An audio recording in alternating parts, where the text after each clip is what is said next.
नमस्ते। वाणी के साथ दैनिक प्रतिबिंब में आपका स्वागत है।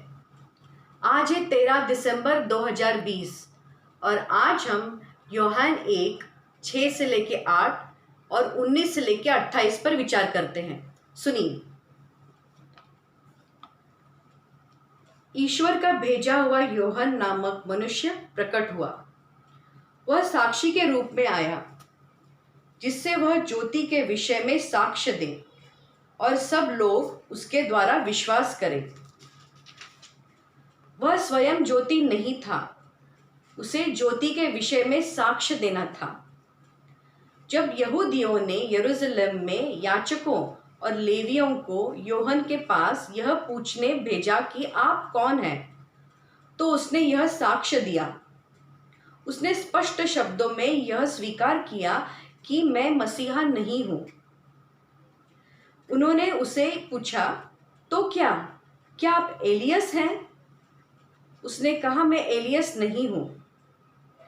क्या आप वह नबी हैं? उसने उत्तर दिया, नहीं। तब उन्होंने उससे कहा, तो आप कौन हैं? जिन्होंने हमें भेजा, हम उन्हें कौन सा उत्तर दें? आप अपने विषय में क्या कहते हैं? उसने उत्तर दिया, मैं हूँ, जैसा कि नबी इसायास ने कहा है, निर्जन प्रदेश में पुकारने वाले की आवाज़, प्रभु का मार्ग सीधा करो। जो लोग भेजे गए थे वे फरीसी थे। उन्होंने उससे पूछा, यदि आपने तो मसीहा नहीं है, ना एलियस है और ना ही वह नबी, तो बपतिस्मा क्यों देते हैं? यूहन्ना ने उन्हें उत्तर दिया, मैं तो जल से बपतिस्मा देता हूँ। तुम्हारे बीच एक है जिन्हें तुम नहीं पहचानते। वह मेरे बाद आने वाले हैं। मैं उनके जूते का फीता खोलने योग्य भी नहीं हूँ। यह सब यरदन के पास बेथनिया में घटित हुआ, जहाँ यूहन्ना बपतिस्मा देता था। यह प्रभु की वाणी है। जॉन बैप्टिस्ट व्यवहार और अपने कार्य खाते के मामले में काफ़ी अद्भुत व्यक्ति थे। एक ओर वे शहद और टिड्डे खाते और ऊंट के बालों से बने कपड़े पहनते थे, मार्क 1:6 में देखें, तो दूसरी तरफ उन्होंने लोगों को पश्चाताप करने के लिए बुलाया। उन्हें उस निर्जन प्रदेश में बपतिस्मा दिया जिसमें वे रहते थे। बावजूद इसके कि उन पर परमेश्वर का अतिबृहत अभिषेक था और उनके बहुत सारे अनुयायी थे, फिर भी जॉन बैप्टिस्ट की विनम्रता उल्लेखनीय थी। यह विनम्रता उनके समय के धार्मिक नेताओं के गर्व के विपरीत था, जिन्होंने यह जानने के लिए एक प्रतिनिधि मंडल भेजा कि वह कौन है।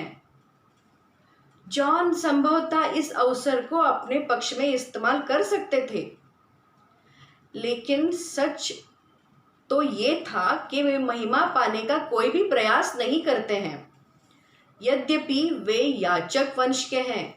याद रखें कि उनके पिता जकरिया थे, सबसे बड़े याजक। जॉन वंशावली का कोई भी दावा नहीं करते हैं। वे सीधी तरह से कहते हैं कि वे मसीहा नहीं हैं, और वे यह भी कहते हैं कि वे नबी नहीं हैं, भले ही स्पष्ट रूप से वह है। जब जवाब के लिए उन पर दबाव डाला जाता है, तो वह खुद की पहचान केवल परमेश्वर की सेवा में होने का संदर्भ देते हैं। मैं एक निर्जन प्रदेश में पुकारने वाले की आवाज़ हूँ। वे कहते हैं, मैं प्रभु का मार्ग सीधा करता हूँ। लेकिन फिर उनके पास एक और सवाल है। यदि वह मसीहा नहीं है और ना ही एलियस और ना ही नबी, तो वह लोगों को बपतिस्मा क्यों दे रहे हैं? फिर से वह इस सवाल को विक्षेपित करते हुए लोगों का ध्यान यीशु की ओर केंद्रित करता है, जो आने वाले थे। वह कहता है, मैं तो जल से बपतिस्मा देता हूँ। तुम्हारे बीच एक है जिन्हें तुम नहीं पहचानते वह मेरे बाद आने वाले हैं। मैं उनके जूते का फीता खोलने योग्य भी नहीं हूं। क्या यह बहुत अद्भुत नहीं है? लेकिन इस बातचीत को लेकर कुछ उत्सुकता है जो हो रही है। जॉन को जिरह करने वाले याजक और लेवियों हैं जो कि ईश्वर के लोग हैं, लेकिन उन्हें ऐसा संकेत या सुराग नहीं मिलता कि ईश्वर निर्जन प्रदेश में क्या कर रहे हैं, और वे समझ नहीं पा रहे हैं कि आखिरकार जॉन भी वहां क्या कर रहा है। इसलिए वे उसका विरोध करते हैं। और बाद में जब यीशु प्रकट होते हैं और घोषणा करते हैं कि वे खुद ही हैं जिनकी प्रतीक्षा वे कर रहे थे, तब वे यीशु के विरोध में भी खड़े हो जाते हैं। यही बात आज भी होता है। जो लोग आज परमेश्वर की इच्छा के अनुसार जीने की कोशिश करते हैं, जो कि शायद थोड़ा अलग हो आम लोगों की तुलना में, उनको अक्सर संदेह और निंदा का सामना करना पड़ता है। दोनों के लिए आज के सुसमाचार में एक निहित सबक है।